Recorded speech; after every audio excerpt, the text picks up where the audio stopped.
the provincial government, which these are very interesting times to be working for a governing body. And my first novel, which is called Beneath the Rising, and is not about a plague, but is sort of about the end of the world, came out on March 3rd this year from Solaris Books. Cool, brilliant. Gareth. Yeah, I'm Gareth. I write science fiction novels. Got a few here actually, like this one, and yeah, that's why I'm here. John.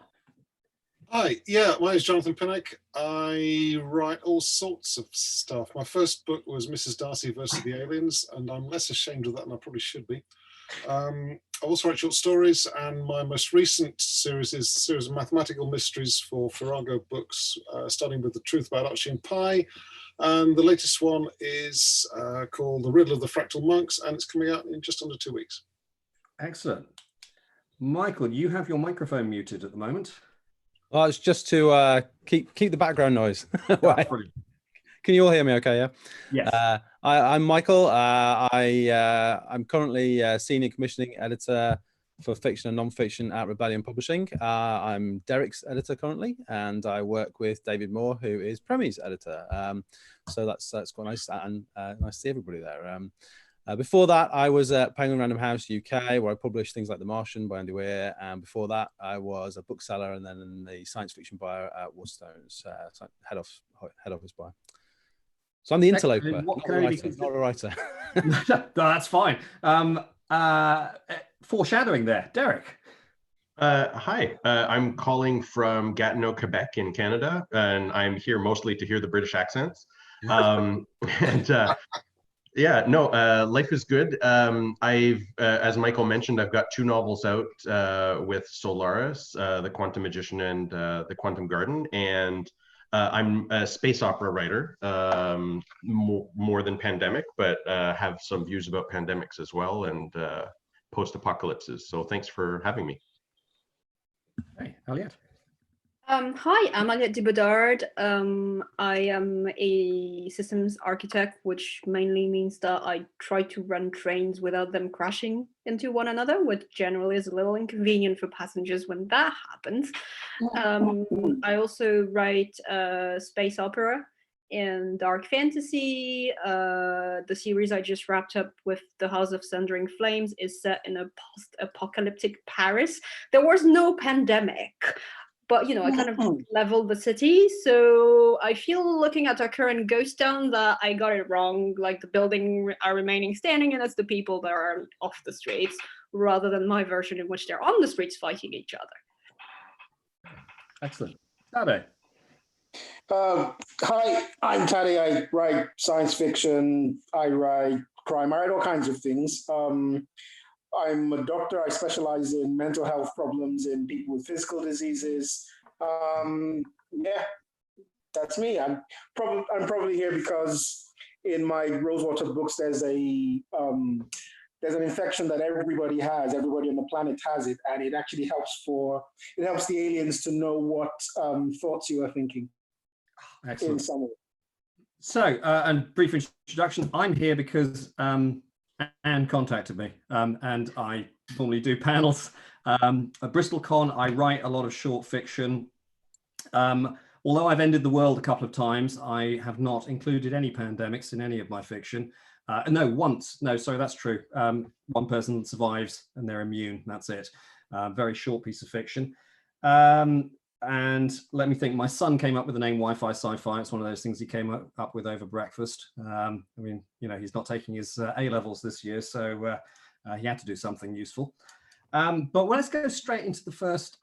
There's a whole set of questions that we could really explore. But this idea, the pandemic affect the stories, how will it affect the stories we tell? And Aliette's already mentioned something that I think is interesting. Is there anything that you have written that now we've actually seen how people do behave that you would want to change? And, you know, this is either anything you've written in the past, or it could even be something you can change because it's currently in draft form.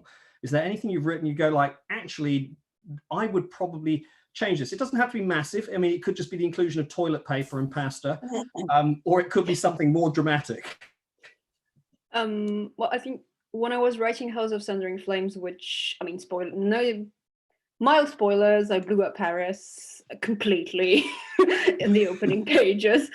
And one of the books I read is Rebecca Solnit's Building a Paradise in Hell, which is about the aftermath of big catastrophes. And one of the ones that she was mentioning was the Halifax explosion in Canada in 1917, I think. And one of the things that comes up over and over is that you have, in your classic post-apocalyptic scenario as written in, say, Hollywood TV series, you see people turning on each other and trying to eat each other and turning into cannibals. But actually what mostly happens during those events is that communities start pulling together and that they flourish, and that people's instinct is mostly to help each other. You know, there's always a certain amount of people who are going to be trying to backstab each other and steal and pillage, but it's vastly overwhelmed by the number of people who are going to go, oh, how can we best help each other? How can we, you know, go help the elderly grandmother who lives across the street without contaminating her? How, like, the Halifax hospital had to turn away people who were volunteering because there were so many of them, and, like, you know, doctors work like horrendous days performing I don't know how many of operations, and they were not doing it because, you know, money. Everyone was just doing it because they felt it was the right thing to do, and that's been the attitude of a lot of people. So I have to admit that even before we hit the pandemic, I was looking at a lot of post-apocalyptic things and going, okay, that's mostly not how it's gone down in history, and that's mostly true across the different countries in which you look at it. Anyone else? Well, here's the thing, though. What Aliette is saying is really correct. I'm also a big fan of Rebecca Solnit, so I read. Oh. You've broken up there. Yeah, we've lost Taddy. You know, that's one of those things. I think this is something that people had not anticipated. Is going to happen.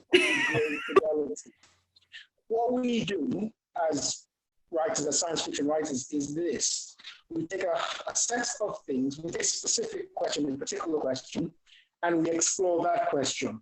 In order to explore that question, we have to have some things that we fix as, okay, let's just have these things as given, even if they won't happen, but let's just leave these things, because you can't explore everything at once. It's the kind of thing you do in science. You standardize every other value, and you take one thing and you change it and see what effect that has in a standardized experiment. So I think many science fiction narratives are something like that. I want to explore what happens if X, then the rest of the alphabet, I'm going to keep the rest of the alphabet as stable. So I think looking to science fiction as predictive is a bit of, I think it's not where we should be. It's not what we're there for. We're there to explore particular ideas in the particular context that we have created. Anyone want to follow up on that? Yes, Derek. So so the last big public health thing that I feel I experienced was SARS, and this was prior to social media. And I think one of the things that social media does for us is it gives us a sort of firsthand account of how friends and people we're following experience things. And I think that's like, I mean, I understand that Twitter is a cesspool and stuff like that. And yet at the same time, the people I follow very much tell me what their lives are like. You can see what it's like if somebody's feeling depressed. You can see what it's like if somebody has anxiety. You can see what it's like if somebody has a disability. And I think that through this pandemic, I've been watching a lot, and I think that what I'm seeing on social media and the way different people with different vulnerabilities are experiencing it tells me how much I think we've simplified post-apocalypses and other pandemic stories, in the sense that, you know, we don't catch the person who, you know, yes, maybe they needed insulin, but I mean, what about the person who, you know, is lacking healthcare or health insurance, or there's just not doctors in a rural area or whatever. And I mean, all of those things that I mean, this pandemic is really showing a lot of inequities. It's not that I wasn't seeing them before, but I think that fiction doesn't do enough perhaps to show those inequities. If, as Tade is saying, science fiction is not about, necessarily looking at the future, it's a commentary on the present, is another way I've seen science fiction described. So that's a sort of thought I was having. Yeah, this came up in the last panel as well, which I watched. What Derek was saying, this idea that this specific pandemic is allowing us to see so much more of sort of the ordinary issues that are coming up, whereas in fiction we're used to kind of the hero or the villain or the protagonist who are running around trying to solve things or find a cure. They have agency, and so there's kind of this dichotomy between the two groups. So the people that are on the front lines telling a very different story than the people who are stuck in a house and are kind of more ordinary. And so I think what's going to come out of this is stories of ordinary people. Yeah, I think that idea of the ordinariness, because most narratives we're presented with are clearly very large, but there is the ordinariness, and I think that sometimes in the books that I enjoy, it's when they deal with the ordinary situations and the details of everyday life, that you get a proper sense of the texture of the time that the author is doing. It's not the job of prediction, but it's just like, oh, this feels quite real because they've actually talked about the odd small things, the minor inconveniences, or the conveniences, the responses, how people actually behave. Fascinating. I think you also, in a lot of fiction, you have the politicians and the experts all know what they're doing, and they're steadfast and they're unflappable, and it seems to have been completely the other way around in this, whereas the public has remained quite calm and the political classes have just run around like headless chickens. It's really shown just how fragile the social construct is, but not in the Mad Max kind of way, but in the complete reverse, in that it's the ruling classes who are falling to pieces faster than the people who are all just sitting at home. Yeah, I mean, the biggest problem I have with all this is that as someone who tends to sort of try and get humor into stuff, is that satire is very, very difficult at the moment, because it's just situations self-satirizing. Yes. Yeah. Can I just point something out? I mean, I've been in an epidemic before, an hemorrhagic fever epidemic, in 19 Africa. I know it seems very new to everybody, but this is actually business as usual in an epidemic. The people on top generally tend not to know what the hell they're talking about, and the people on the ground tend to become very pragmatic. And the extent to which you survive, it tends to be the extent to which you can ignore the lag. There's usually a lag between inflation on the ground and the people making decisions, and they make decisions that are sometimes out of date. And survival depends on your ability to get information from the ground and take a pragmatic step, rather than waiting for someone on high to tell you what to do. And that's everything that's playing out now. Plays out in a minor, when you have an epidemic. This is exactly what plays out. It's just that now it's a pandemic that everybody is potentially exposed to. So we're seeing it play out on a wider canvas. But I've seen this before. This is exactly how it plays out. The same kind of incompetence, the same kind of inequalities in terms of richer people being able to afford certain things, afford more distance because they can store more, they have larger populations, or overcrowded place being more.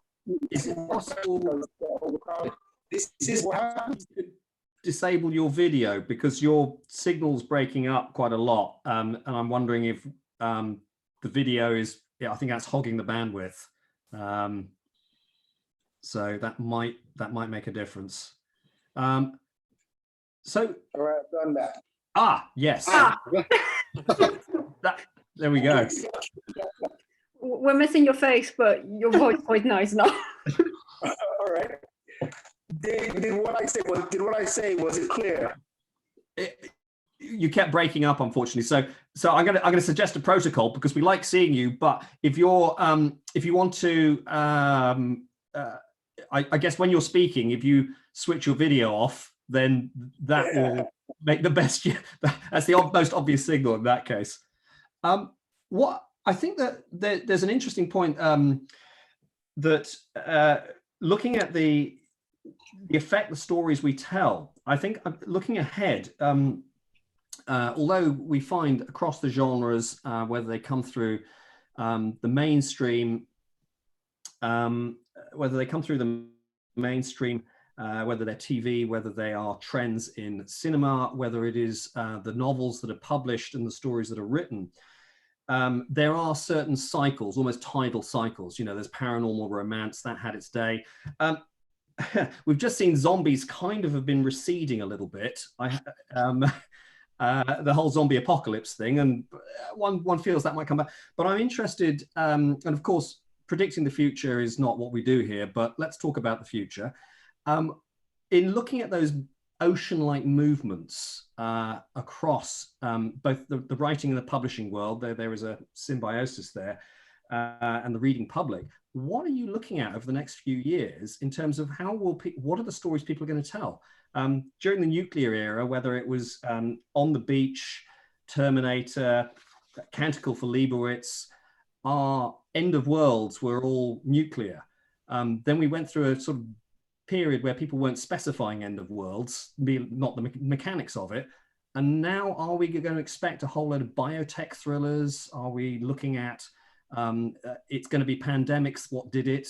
What are we looking at over the next few years in terms of people's obsessions, but also publisher obsessions? I'm wondering if we're not looking at an absence, really, to be honest, because one of my side interests is 19th/early 20th century French, what we call the classics, you know, the books that everybody reads. And it's really striking to see, if you talk about, for instance, World War I, and especially the Spanish flu, how that does not come up in the literature of the time period very often. You see after the war, mostly an appetite for the reverse, like people want to talk about anything but this, right? It's just you come across this odd detail, right, where somebody's died, and everybody's very carefully skirting the reason why they've died. Or somebody lost all their fortunes on the stock market during the war, but it's like there's kind of this big black hole of not happening. And I want to like obviously put like all sorts of caveats around it, which is that the fiction I'm interested in is like mostly that the pulp kind of not what would consider literary fiction, but like really fiction for entertainment.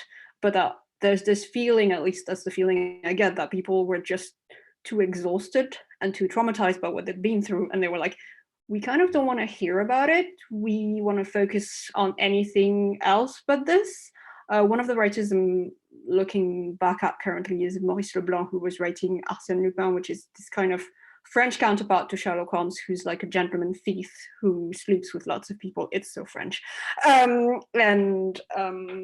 one of the things that I found most interesting is that he's got a single story which focuses on World War I, and it's a very convoluted story about whether the soldier who sleeps in the town, in the tomb of the unknown soldier, has been switched for someone else. But the interesting thing is it's in the 30s, insofar as I remember. So it's quite long after the actual event. It's on the eve of World War II that it actually gets published.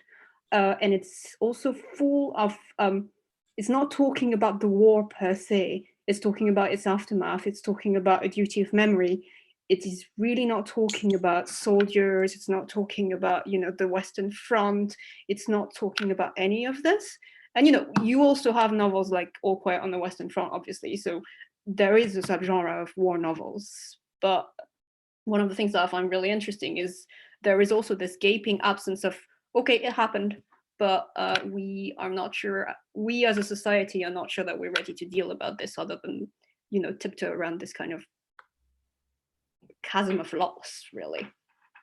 It's the same with Hemingway and Fitzgerald, and they constantly refer back to the war, and then there's sort of a gap between 1918 and the sort of beginning of the 20s that just nobody talks about.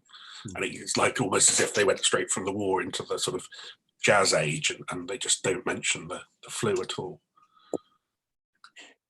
So there's a thing about mass trauma. Oh, sorry, Gareth, are you continuing? Yeah. Yeah, please continue. No, I'm all done, totally. Go for it. Okay. So there's a thing about mass trauma we need to understand, again, because this is my field. What tends to happen in periods of mass trauma in terms of wars or mass starvation and things like that is suicide levels tend to go down. And then what happens is after the event, they then surge. In fact, mental health problems tend not to surge in the middle of a problem. They tend to surge just immediately afterwards. And it's very similar in a human being who's traumatized. When an individual is traumatized, you first go into a kind of period of shock where there's no reaction at all. And then later is when you start to get the problems, the actual psychological problems from it. Now, as a group of people, as human beings, it will take a while for us to process what's happened to us. And the kind of mental transformation that the trauma has to undergo is complex. And that's what causes the lag between the event itself and art that tackles the event. So there will be a lag period where we will only approach it obliquely. In other words, nobody's going to want to read about pandemics for a while, but it can be approached obliquely by talking, for example, about cholera epidemics in previous times. And then once it's been dealt with, people can then come back and talk more about it. But there is always a lag. There's always a lag between the event and the reaction, the psychological reaction and the artistic reaction. So that's quite interesting, because as we are talking in the context of science fiction, and you mentioned oblique, we will approach it obliquely. Does that, because clearly we can imagine mainstream tech thrillers becoming biotech thrillers, but also pandemics crossing over into that awkward space where writers say, no, I'm not writing science fiction. It just happens to be a speculation, but denying there being SF. But for those in the SF space, are we uniquely suited to address this obliquely? I don't think so. No, I think anybody who writes will be able to do this. It doesn't have to be a science fiction writer. But then again, the way I've always felt about it is that labels can be constraining things. So you get literary writers writing science fiction, but behaving as if they're slumming and saying, well, no, I'm not writing science fiction. I am writing a commentary on blah, blah, blah, blah. That's what we're all doing. So we can all play in whatever sandbox we choose. So it doesn't just have to be us. Yeah. Like I said, approaching it obliquely could be anybody. A person could say, right, I'm writing about the AIDS crisis in the 1980s because there are certain similarities. So for example, the fact that more people died in the 80s because of political and religious interference in AIDS testing and care, all right, it is one of the things that's playing out right now in this pandemic. Yep. Because the response is political. The politics has been determined by people's beliefs. Let's say there should be smaller government. Let's say for the UK, for example, what contribution does Brexit have to this? To our response to this. So politics are all going to be part of it. So you could write a story about the rise of the AIDS epidemic in the 80s that will hit all the important social political points of this same pandemic. But you're not going to be writing about the pandemic and say, well, I'm writing about AIDS in the 80s. But whoever reads it will clearly see the parallels. It's kind of like MASH was basically a commentary on Vietnam. On Vietnam, wasn't it? Korea, I think. As you said in Korea, but it's a commentary on Vietnam. Yes. Derek, you've raised your hand a couple of times. Yeah, so I think it's interesting to look at this like as a comparison with, let's say, atomic fiction of the 50s and zombie fiction and stuff. And I think each of those were reflections of the kinds of fears that people had. And I think one of the things that atomic fiction had was we really had no control over it, right? I mean, the Cold War, the nuclear bombs could go off anytime and nobody had any control. There was nothing you could do. Whereas I think with a pandemic, we're already doing things. We're already actively fighting this by staying inside our houses, which, however unheroic that feels, it actually has an effect.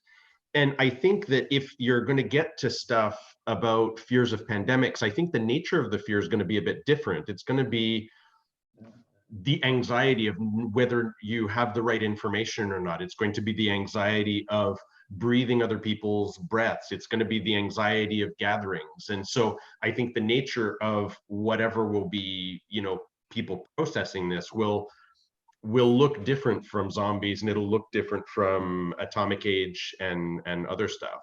And who knows, it hasn't been written now, but you know, Michael, I'm sure will be buying it.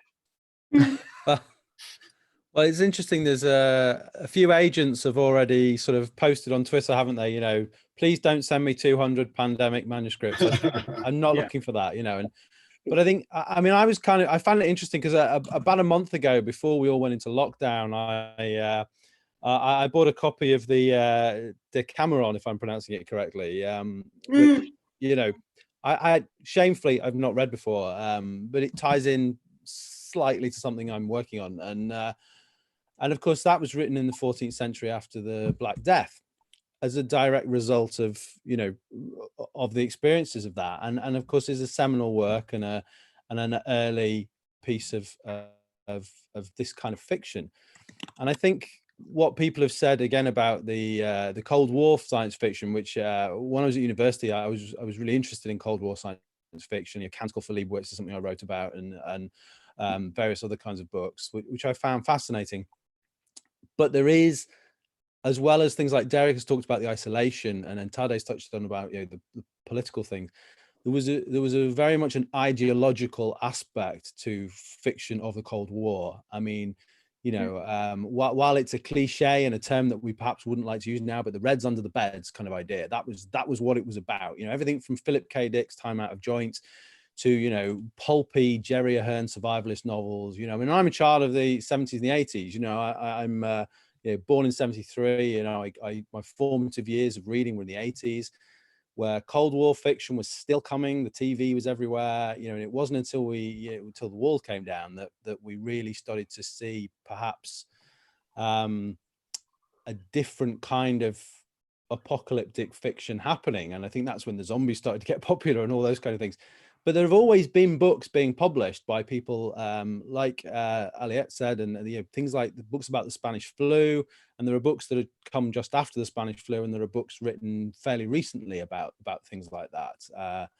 I noticed when I was doing a bit of Googling, I've forgot The Last Town on Earth by Thomas Mullen, which I haven't read, but sounds really interesting about, you know, it's set in the 1918, I think, you know, around the Spanish flu period. So I can imagine there will be books that people are going to write about pandemic, and they might actually write mainstream fiction novels about this specific pandemic, not a fictional version of it. But I think that will be the setting. It won't necessarily be what the book's about, if that makes sense. It will, hopefully, if people do that, it will be on the more interesting ideas of our effect on society. Oh, I've just seen that one.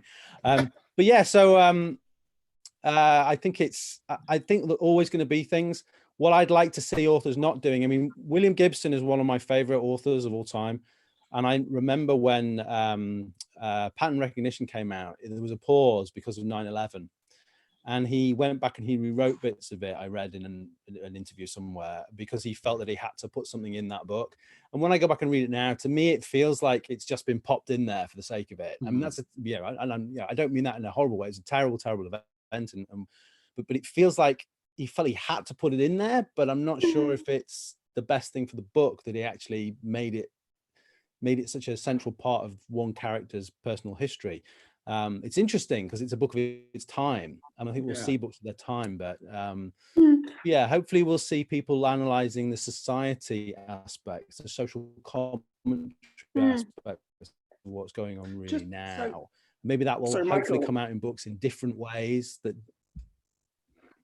All right. So Michael, just one thing that you mentioned that I wanted to comment on is about the Cold War fiction. Apart from the fact that I have an affinity for them because I grew up, that was my, that was the pulp of my youth, so to speak. Yeah, me too. I think that we need to be careful how we position the reaction to the Cold War, because it wasn't exactly a spontaneous outpouring of literature. No, I mean, it went on for years, decades.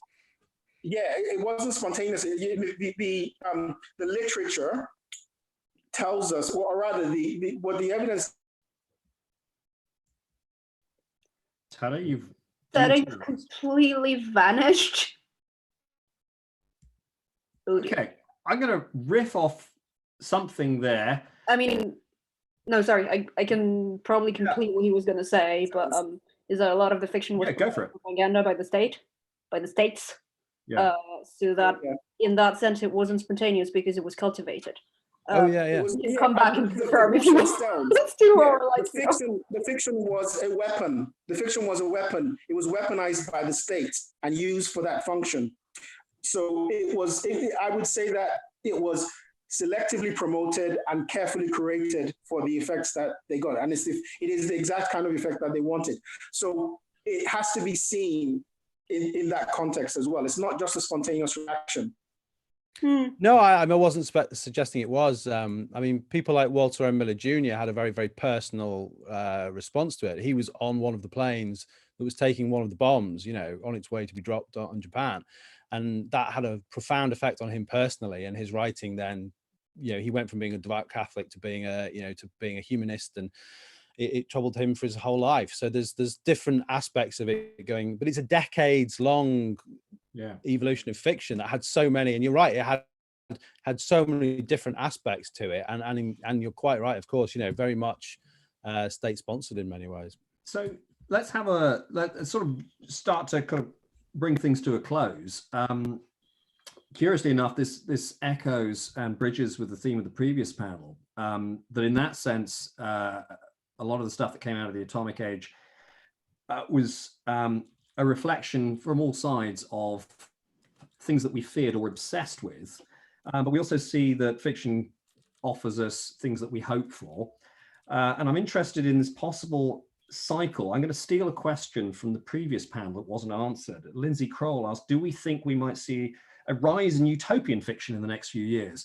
Almost as a counterpoint to the dystopian aspect we had a few years ago. I remember attending it was LUNCON 2014, the Worldcon in 2014. There was a panel about dystopia and YA fiction that, really is that the only thing that young adults want to read, or is it the only thing that publishers want to publish in this space? And an obsession with that. Are we seeing a possibility that we may become inundated with utopian fiction? Is that a real possibility? Well, I have a specific interest in utopian and dystopian fiction back from when I was at university, but I think one of the interesting things that you have to think about is, and this is a very obvious statement, so I apologize for it, but one person's utopia is another person's dystopia, and vice versa. And I mean, one of the interesting examples from the golden age of utopian fiction would be William Morris writing News from Nowhere, which was a direct result of Edward Bellamy writing Looking Backward from the year 2000. And his book was a very right-wing book, and News from Nowhere was a very, sort of left-wing book. And it was written directly in result, as a result of him having read Bellamy's book, by all accounts. That's the popular theory. But that would cause an interesting debate in fiction, I think, if we could see more utopian fiction, because I like my dystopian fiction. It's really interesting, and it can be fun, it can be adventurous, it can be thought-provoking. But I'd like to see some like utopian fiction as well. It'd be nice to see some interesting ideas along those lines. But I think it's a difficult.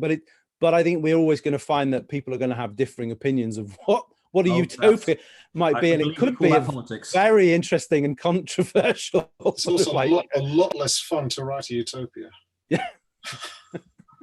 Right. I think we are really, there are so much to this topic. One question and then wrap up, because I think we're going to breakout rooms. We're going to probably have to do one breakout session. Right. I was going to do the final question, which the final question, which is the same as the final question for the previous panel, actually, it's suggested. What's your zombie apocalypse plan? Question. So so I'll start with Primi. So a little while ago, a friend and I were talking about this, and we agreed that we would together have a zombie apocalypse plan, because he's got a lot of firearms and he's got a pickup truck and he's got a cabin out in the middle of nowhere. So we were going to pack up the truck with guns and go live off the land for a while. But realistically, what's actually going to happen is I'm going to leave the house, get bitten immediately, and eat somebody's brain. Okay, excellent. Gareth? I think I'm going to raid the local supermarket for tin goods and then try and drink as much wine as I can before the zombies get me. Okay. John? Yeah, I think that's pretty much my sort of plan. Just get through as much of the chocolate left in the house and the wine, and just enjoy the last few hours as best I can. Michael? So I'm stealing mine from another author I worked with, Django Wexler, who in an interview was asked what would his skill be that he'd like in a zombie apocalypse, and he said, well, he ruined zombies for me, so I apologize to everyone. He said zombies are thermodynamically impossible, so the only zombie apocalypse could actually happen in real life is if magic was involved. So he would like to be a magician. So that's my plan. If zombies happen, if Django's right, then magic must be around. So that's my plan. Excellent. Yeah. Outside the box thinking, outside the coffin thinking. Derek? I'm going to be the guy in the movie who doesn't believe the evidence that people keep showing, and then right when it's inescapable, I'm going to run screaming to somebody's house and get eaten at their doorway. Oh, that's always a good scene. I can see it now in the film. It's nice that you're taking the part of that character. I believe those characters are actually named, so you will get, you know. I'm going to wear a red shirt. Perfect. Aliette? Oh, I was going to do the classic of grab the children, grab the tea, grab the fountain pen, grab the inks, and head out to a remote location. And well, I'm with Michael, and Tadia and I also talked about this, that zombies are probably not very realistic. So I'm hoping that when reality catches up with them, I'll be long gone to a safe place. Yeah, wait for the long-term wave function to collapse. Exactly. And realize the impossibility of it, and it will all disappear in Pulp Fiction. We'll be fine. Tadia? Oh, I'm the guy with a plan. So I'm going to be the scientist, all right, trying to find out if we can eat fucking zombies. Great plan. Excellent. Right, and so I'm just going to kind of close. I live in Bristol, and Bristol actually has a zombie apocalypse plan. It was posted about 2011. I've just put a link up. So Bristol is exceptionally well prepared, whilst most people have very little faith in their local governments. I have good faith in ours, but I'm also going to follow the lead. I'm basically going to follow my wife, because my kids have said to me quite openly, Dad, Mum's got a better zombie apocalypse plan than you have. So when it comes down to it, we're with her. So my wife is my plan. And on that note, thank you very much. Honestly, this panel could have run and run. We have a number of questions and a number of thoughts. Honestly, we could have done this for hours, and I wish we had been able to do that. We could just have a long-term panel and just break for coffee every now and then, but we have more exciting things. I will hand over to Anne at this point. Thank you very much to all these panelists. That was a fantastic discussion, and yes, I wish we'd done these panels for a slightly longer period of time. Can all panelists and attendees please, I'm going to end the meeting any second now, go to their fourth link for the second breakout session, and get themselves into that room as quickly as possible. Those who were in the previous one will know it didn't quite go to plan. So I'm just going to have to do the mad scramble and try and get everybody into small groups as possible. Quick chat. I'm not going to try and do a second swap people around. Just get you onto rooms. You can all have a little bit of a chat. Jobs are good, and hopefully. Okay. Thanks very much, everybody. I'm ending this meeting. Okay, bye. Thank you, Anne.